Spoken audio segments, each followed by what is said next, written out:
சொன்னால்தான் தெரியும்.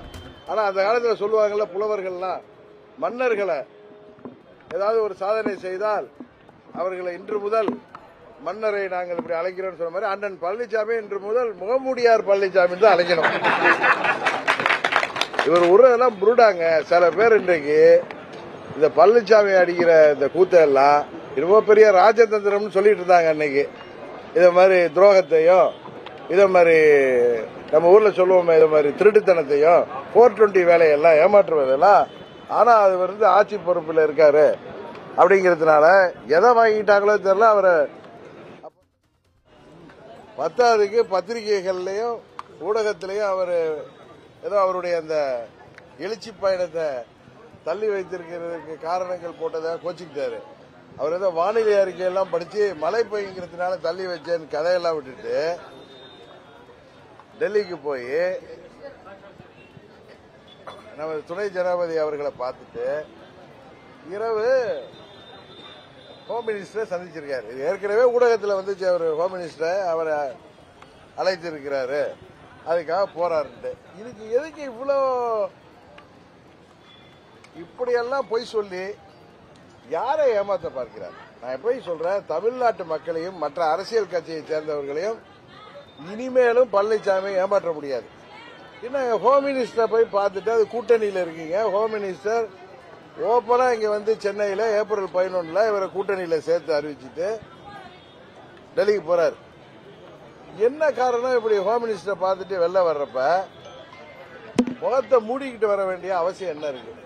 இதுவரை கேள்விப்பட்டிருக்கீங்களா? அரசியல்ல எந்த ஒரு கட்சி தலைவராவது டெல்லியில சென்று அல்லது வேற எங்கோ கூட்டணி கட்சி தலைவர்களை சந்தித்து விட்டு வரும் பொழுது இப்படி முகத்தை மூடிக்கொண்டு ஓடி வருவதை பார்த்திருக்கீங்களா? யார் இப்படி முகத்தை மூடிட்டு வருவாங்கன்னு உங்களுக்கு தெரியும்.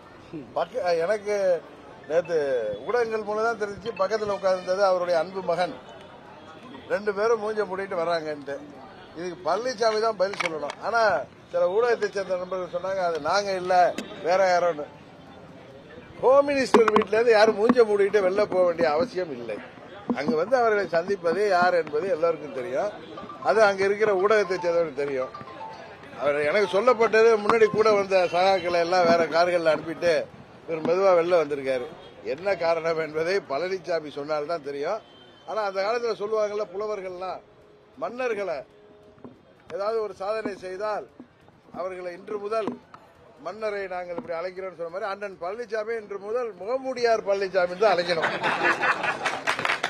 இவர் உருவெல்லாம் புருடாங்க. சில பேர் இன்றைக்கு இந்த பழனிசாமி அடிக்கிற இந்த கூத்தெல்லாம் ரொம்ப பெரிய ராஜதந்திரம்னு சொல்லிட்டு இருந்தாங்க அன்னைக்கு.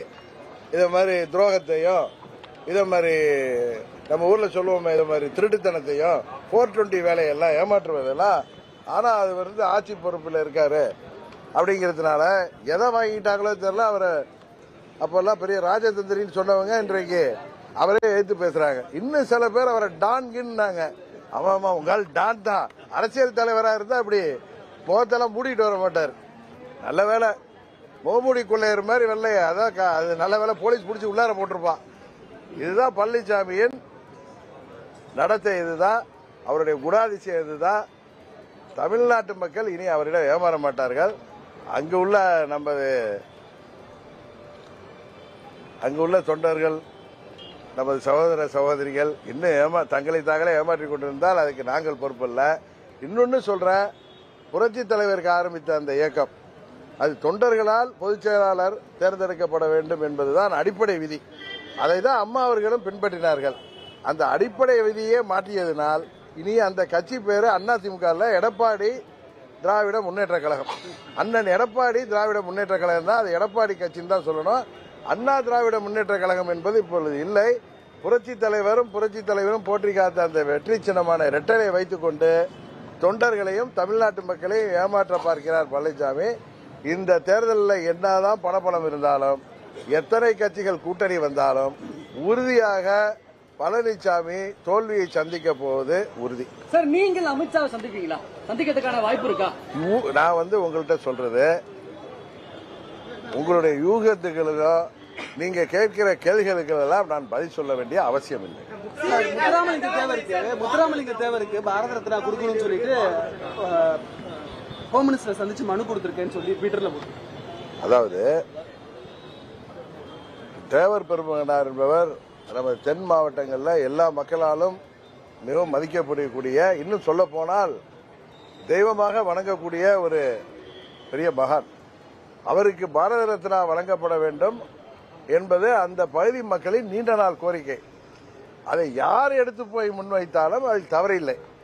ஆனால் அந்த பகுதி மக்களை எப்படியெல்லாம் அரசியல் ரீதியாக 10.5% என்று அறிவித்து ஒரு கண்ணுக்கு வெண்ணையும் ஒரு கண்ணுக்கு சுண்ணாம்பு வைத்து அந்த பகுதிக்கு செல்லும் பொழுதெல்லாம் 105 சமுதாயத்தைச் சேர்ந்த மக்கள் எப்படியெல்லாம் கடந்த முறை இவர் சென்றபோது கூட எவ்வளவெல்லாம் இவருக்கு எதிராக இருக்கிறார்கள் என்பது தெரிந்து அதை எப்படியாவது அவர்களை சரி செய்ய வேண்டும் என்பதற்காக அவர் முயற்சி எடுக்கிறார். அதே நேரத்தில் யார் போய்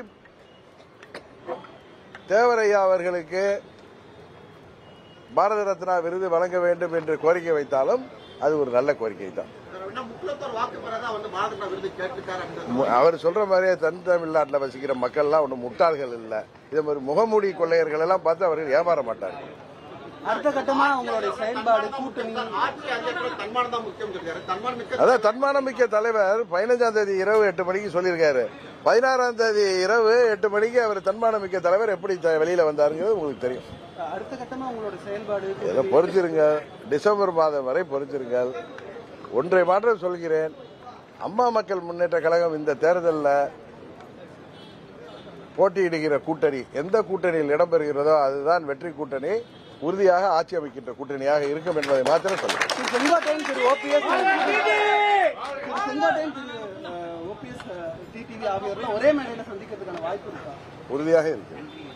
கட்சிக்கு துரோகம் செய்த எந்த காலத்தில் சேர்த்துக்கொள்ள மாட்டேன் அப்படின்னு அழுத்தமா சொல்லிட்டே வராரு. அதாங்க அவரை இன்னொன்னு சொன்னாரு, 26 தேர்தலுக்கு ரோட்ல அடிப்பாங்கன்னு. அது அவரை தான் அவர் சொல்லிக்கிறாரு. இப்ப அவர் என்ன சொல்றாரு, பாஜகவுக்கு நான் ரொம்ப நன்றியோட இருப்பேன்னு.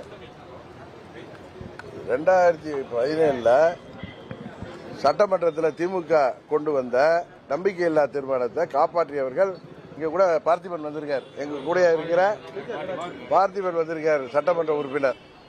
இந்த 18 பேர் உள்ளடக்கிய 122 பேர் தான். அப்பொழுது அண்ணன் பன்னீர்செல்வம் உங்களுக்கு தெரியும் எதிர்த்து அவரை சேர்ந்த 11 பேர் வாக்களித்தார்கள். அன்றைக்கு காப்பாற்றிய சட்டமன்றம் அன்னைக்கு பாஜக வந்து காப்பாற்றல. ஆனா அடுத்த கட்டத்திலிருந்து பழனிசாமி பாஜக காலில் விழுந்தது. அவர் 4 ஆண்டுகள் காப்பாற்றப்பட்டார் அவர் ஆட்சி என்பதுதான் உண்மை. ஆனால் அந்த ஆட்சி அமைவதற்கு உதவி செய்தவர்கள் இந்த சட்டமன்ற உறுப்பினர்கள். அவர்களை பதவி நீக்கம் செய்தார் பழனிசாமி. ஆனால் எதிர்த்து வாக்களித்த 11 சட்டமன்ற உறுப்பினர்களை ஒன்று செய்யவில்லை. சரியா? அதனால என்ன சொல்ல வர்றேன்னா, அவர் ஆட்சி அம்மா அவர்கள் மறைவுக்கு பிறகு எங்க சித்தி பெங்களூர் சென்ற பிறகு அன்றைக்கு நடைபெற்ற வாக்கெடுப்பில் சட்டமன்றத்தில் வெற்றி பெறுவதற்கு காரணமானவர்கள் எங்களை சேர்ந்த சட்டமன்ற உறுப்பினர்கள். அதற்கு பிறகு பாஜக அவரை 4.5 ஆண்டு காப்பாற்றியது எல்லாருக்கும் தெரியும்.